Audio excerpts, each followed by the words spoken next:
segala macam bentuk syariat Allah mengatakan tsumma ja'alnaka 'ala syari'atin minal amri fattabi'.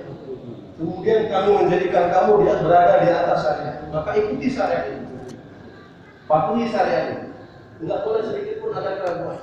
Allah juga mengatakan syara'a lakum minad din ma wassa bihi Nuh wal ladzina awhayna ilaika wa ma wassayna bihi Ibrahim wa Musa wa Isa an atimmu.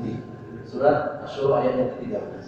Allah mengatakan Allah telah memberikan syariat kepadamu sebagaimana telah diwasiatkan kepada Nuh, juga telah diwasiatkan pula kepada Nuh, dan juga telah diwasiatkan kepada Ibrahim, Musa, Isa untuk kamu tegakkan agama ini. Tegakkan syariat, tuntutan syariat, tegakkan syariat. Allah mengatakan di awal surat An-Nur, suratun anzalnaha wa faradnaha. Surat-surat yang telah kami turunkan ini maka kami fardukan kepada untuk dilaksanakan. Maka dalam pembahasan ini panjang, Imam Sufyan bin Uyainah menceritakan bagaimana Allah Subhanahu wa taala memilih Muhajirin dan Ansar. Sekiranya mereka membangkang satu syarat Allah, maka keimanan mereka tidak memiliki arti sama sekali. Syahadat jika dia tidak sholat, syahadat jika seseorang tidak menaikkan ibadah, jika tidak menaikkannya karena kemalasan, maka syahadat keimanan itu akan berkurang sendiri. Tapi jika ada unsur pembangkangan, unsur kebencian terhadap syariat, al-istihza, maka terhapuslah semua. Dalam surat Muhammad Allah mengatakan, "Walladzina kafaru fata'sal lahum wa adalla a'malahum. Dzalika bi annahum karihu ma anzalallah fa ahbata a'malahum." Allah mengatakan orang-orang kafir rugi amal-amalnya, sesat amal-amal perbuatannya. Kenapa sebabnya? Allah mengatakan dzalika bi annahum karihu. Yang demikian itu karena mereka membenci terhadap apa-apa yang telah Allah turunkan, membenci semua syariat, membenci sebagian syariat yang telah Allah fardukan. Fa'ahbata a'malahum, maka terhapuslah amal-amal ini. Maka wajib tunduk dan patuh. Ketika kita tidak mampu, maka berdoa kepada Allah agar dimampukan.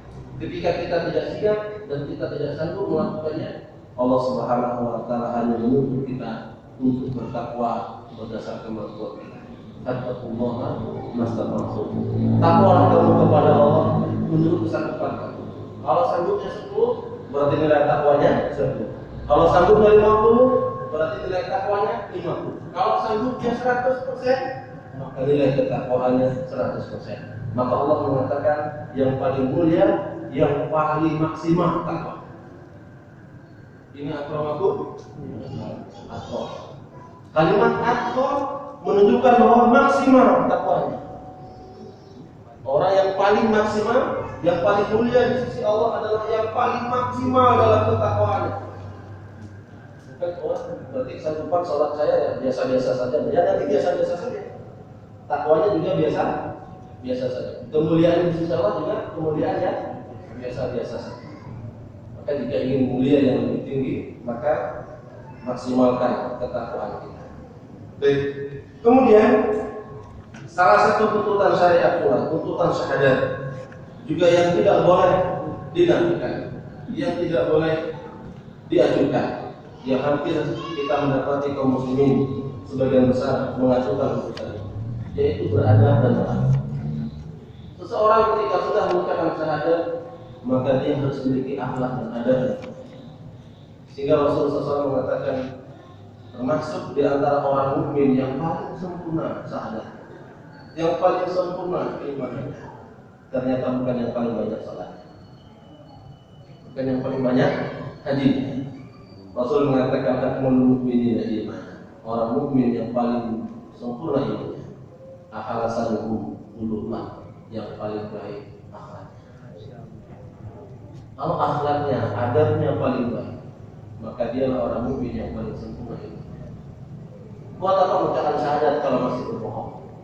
Buat apa sholat berjamaah menjadi orang-orang ahli sunnah kalau masih korupsi? Kalau masih suka sulit. Kalau masih suka gibahin orang, kalau masih suka dan banyak lagi perbuatan yang tidak berakhlak. Maka ini bisa mengurangi. Seseorang akan dianggap baik agamanya kalau akhlaknya baik. Kan gitu, Pak. Seseorang akan dianggap baik, oh baik, dia orang baik. Pandangan orang pasti yang dipandang bukan sholatnya.